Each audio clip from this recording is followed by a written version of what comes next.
SP வேலுமணிக்கு நீதிமன்றம் காட்டம். வெட்ட வெளிச்சத்திற்கு வந்த ஊழல். கட்சியில் இணைப்பாரா விஜய்?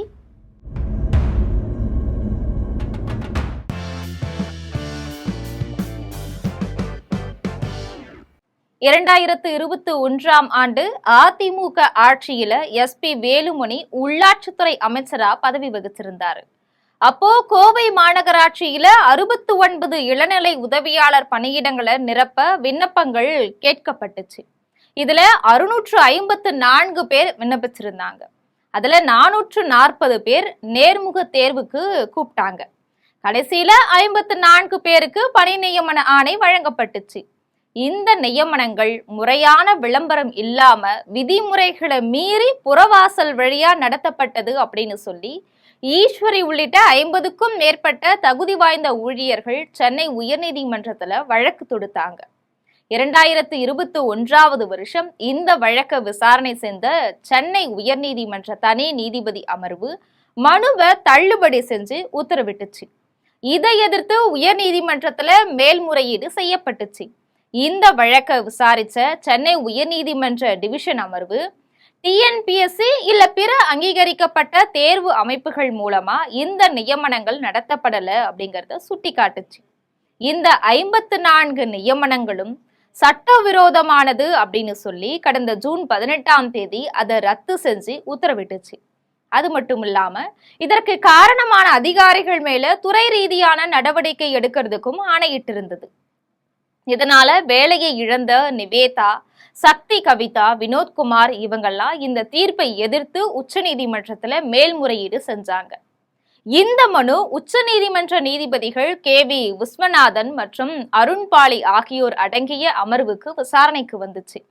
அப்போ மனுதாரர்கள் தரப்ப கடுமையா சாடிய நீதிபதிகள் அடுக்கடுக்கான கேள்விகளை எழுப்பினாங்க. இளநிலை உதவியாளர் பணிக்கு வந்த 654 விண்ணப்பங்கள்ல 440 விண்ணப்பங்களை ஒரே நாள்ல இறுதி செஞ்சு நியமன ஆணை வழங்கினது எப்படி? நீதிபதிகளாகிய எங்களுக்கே டெய்லியும் பட்டியலிடப்படக்கூடிய 65 வழக்குகளை முழுமையா படிக்கிறதுக்கு போதிய நேரம் கிடைக்காதப்போ 440 விண்ணப்பங்களை உங்களால ஒரே இரவுல எப்படி பரிசீலனை செய்ய முடிஞ்சது அப்படின்னு கேள்வி எழுப்பினாங்க. விண்ணப்பங்கள் கோர்றதுக்கு பொது நாளிதழ்ல விளம்பரம் தராம பேப்பர்ல மட்டும் விளம்பரம் வெளியிட்டது ஏன்? எந்த தகுதியுடைய அடிப்படையில இவங்க தேர்வு செய்யப்பட்டாங்க? இவங்களுடைய மதிப்பெண் பட்டியல் எங்க? இந்த நியமனங்கள்ல அப்பட்டமான சட்டவிரோதமும் விதிமுறை மீறல்களும் இருக்கிறது தெளிவா கண்டறியப்பட்டிருக்கிறதா நீதிபதிகள் சொன்னாங்க.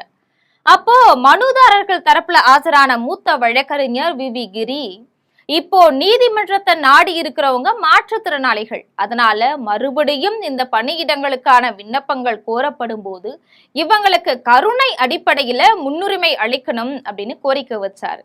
ஆனா இந்த கோரிக்கையை ஏற்க திட்டவட்டமா மறுத்த நீதிபதிகள் முறைகேடா பணியில நியமிக்கப்பட்டவங்க எல்லாருமே உடனடியா பணியிலிருந்து நீக்கப்பட வேண்டும் அப்படின்னு உத்தரவிட்டு சென்னை உயர்நீதிமன்றத்துடைய தீர்ப்பை முழுமையா உறுதி செஞ்சாங்க. இந்த விவகாரம் அரசியல் ரீதியிலும் பெரும் தாக்கத்தை ஏற்படுத்த போகுது. காரணம், அதிமுக பொதுச் செயலாளர் எடப்பாடி பழனிசாமி மேல அதிருப்தியில இருக்கக்கூடிய எஸ்பி வேலுமணி தமிழக வெற்றி கழகத்து கூட நெருங்கிறதுக்கான தருணத்தை பார்த்துட்டு வராரு அப்படின்னு தகவல் வெளியாகி இருக்கு. MR விஜயபாஸ்கர், C விஜயபாஸ்கர் வரிசையில எஸ்பி வேலுமணியையும் தங்கள் பக்கம் கொண்டு வரதுல முதல்வர் விஜய்க்கும் விருப்பம் இருக்கத்தான் செய்து. இந்த சூழல்ல தான் உச்ச நீதிமன்றத்துடைய இந்த தீர்ப்பு இவங்களுடைய இந்த திட்டத்துக்கு முட்டுக்கட்டையா வந்திருக்கு. முந்தைய திமுக அமைச்சர்கள் தொடர்பான பல்வேறு முறைகேடு வழக்குகளை தூசு தட்டி லஞ்ச ஒழிப்புத்துறை மூலமா விசாரணைக்கு உத்தரவிட்டு வரக்கூடிய முதல்வர் விஜய் அதிமுக ஆட்சி காலத்துல நடந்த முறைகேடுகளையும் ஊழல் வழக்குகளையும் கவனிப்பாரா அப்படிங்கிற கேள்வி தொடர்ந்து எழுப்பப்பட்டு வரக்கூடிய நிலையில எஸ்பி வேலுமணி தொடர்பான விவகாரத்துல கடுமையான முறைகேடுகள் நடந்திருக்குது அப்படிங்கறத உச்ச நீதிமன்றம் சொல்லி இருக்குது. முதல்வர் விஜய் தொடர்ந்து மௌனம் சாதித்தாலோ இல்ல இவ்வளவு நடந்ததுக்கு அப்புறமும் எஸ்பி வேலுமணியை தங்கள் பக்கம் இணைத்து கொண்டாலோ எதிர்கட்சிகள் முன்வைக்கக்கூடிய குதிரை பேர விமர்சனங்களுக்கு கூடுதல் வலு சேர்க்கிறதா அமைஞ்சிரும். முதல்வர் என்ன செய்ய போறாரோ பொறுத்திருந்துதான் பார்க்கணும். இது போன்ற அரசியல் செய்திகளை உடனுக்குடன் தெரிந்து கொள்ள ஜெம் தொலைக்காட்சியுடன் எப்பொழுதும் தொடர்பில் இருங்கள். நன்றி.